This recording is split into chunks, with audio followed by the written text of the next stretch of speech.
ದೇವನೂರು ಮಹಾದೇವ ಅವರ ಹೇಗೆ ಬಿದ್ದ ಅಕ್ಷರಾಗದ್ಯವಾಗುವು ನಮ್ಮ ದೈನಂದಿನ ಬದುಕಿಗೆ ಹಾಗೂ ಸಮಾಜಕ್ಕೆ ಅಗತ್ಯವಾದ ಕರುಣೆ, ಸಮಾನತೆ, ಪ್ರಾಮಾಣಿಕತೆಯ ಮೌಲ್ಯಗಳನ್ನು ಅತ್ಯಂತ ಆಳವಾಗಿ ವಿವರಿಸುತ್ತದೆ.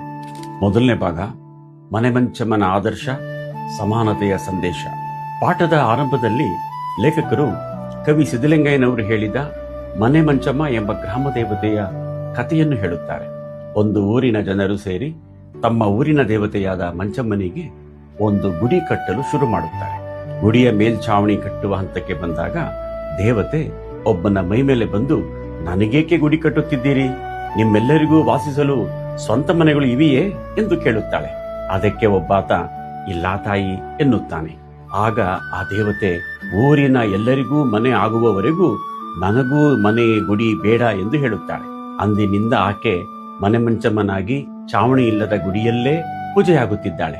ದೇವರಿಗೆ ಕೋಟಿಗಟ್ಟಲೆ ಖರ್ಚು ಮಾಡಿ ಭವ್ಯವಾದ ಮಂದಿರಗಳನ್ನ ಕಟ್ಟುವುದಕ್ಕಿಂತ ದೀನ ದಲಿತರಿಗೆ, ಬಡವರಿಗೆ ವಾಸಿಸಲು ಸೂರ್ಯನ ಅಗತ್ಯವಿದೆ ಎಂಬುದನ್ನ ಇದು ತಿಳಿಸುತ್ತದೆ.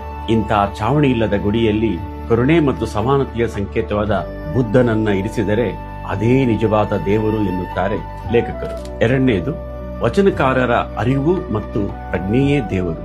ಲೇಖಕರು ಫಗು ಹಳಕಟ್ಟಿಯವರ ಶಿವಾನುಭವ ಶಬ್ದಕೋಶವನ್ನು ಓದಿದಾಗ ವಚನಕಾರರ ದೃಷ್ಟಿಯಲ್ಲಿ ಅರಿವು, ಜ್ಞಾನ ಎಂದರೆ ಕೇವಲ ಓದಿ ತಿಳಿದುಕೊಳ್ಳುವುದಲ್ಲ ಎಂಬ ಸತ್ಯ ತಿಳಿಯುತ್ತದೆ. ಅರಿವು ಎನ್ನುವುದು ನಾವು ಮಾಡುವ ಕ್ರಿಯೆಯಿಂದ, ಕೆಲಸದಿಂದ ಹುಟ್ಟಬೇಕು. ನಮ್ಮ ನುಡಿಗೂ ಮತ್ತು ನಡೆಗೂ, ಅಂದರೆ ಮಾತು ಮತ್ತು ಕೆಲಸಕ್ಕೆ ಹೊಂದಾಣಿಕೆ ಇದ್ದರೆ ಅದೇ ನಿಜವಾದ ಅರಿವು.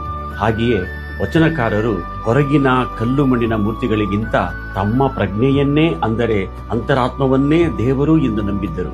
ಬೇರೆ ದೇವರಿಗೆ ನೈವೇದ್ಯ ಕೊಟ್ಟು ಸುಳ್ಳು ಹೇಳಿಬಿಡಬಹುದು, ಆದರೆ ನಮ್ಮ ಪ್ರಜ್ಞೆಗೆ ನಾವು ಸುಳ್ಳು ಹೇಳಲು ಸಾಧ್ಯವಿಲ್ಲ. ಪ್ರಜ್ಞೆ ಎಂಬುದು ತಲೆಯ ಮೇಲಿಟ್ಟ ಸುಡುವ ಬೆಂಕಿ ಇದ್ದಂತೆ. ಆ ಬೆಂಕಿಯ, ಅಂದರೆ ಅಂತರಾತ್ಮದ ಜೊತೆಗಿನ ಒದ್ದಾಟ ಮತ್ತು ತೊಳಲಾಟವೇ ವಚನಗಳಾಗಿ ಹೊರಹೊಮ್ಮಿದವು ಎನ್ನುತ್ತಾರೆ ಲೇಖಕರು. ಮೂರನೆಯದು ಪ್ರಪಂಚದ ಜೀವಿಗಳೆಲ್ಲ ಒಂದೇ, ಕರುಣೆಯ ವಿಜ್ಞಾನ. ಬುದ್ಧನ ಕರುಣೆಯನ್ನು ವಿವರಿಸಲು ಶಿವಮೊಗ್ಗದ ಮನೋವೈದ್ಯರಾದ ಡಾಕ್ಟರ್ ಅಶೋಕ್ ಪೈ ಅವರ ಒಂದು ಮನೋವೈಜ್ಞಾನಿಕ ಸಂಶೋಧನೆಯನ್ನ ಇಲ್ಲಿ ನೀಡಲಾಗಿದೆ. ಒಂದು ಕೋಣೆಯಲ್ಲಿ ಕೆಲವರು ಕುಳಿತು ಟಿವಿ ನೋಡ್ತಿರ್ತಾರೆ. ಪಕ್ಕದ ಕೋಣೆಯಲ್ಲಿ ಆ ಟಿವಿಯ ಅರಿವಿಲ್ಲದೆ ಕೆಲವರು ತಮ್ಮಷ್ಟಕ್ಕೆ ತಾವೇ ಮಾತನಾಡ್ತಿರ್ತಾರೆ.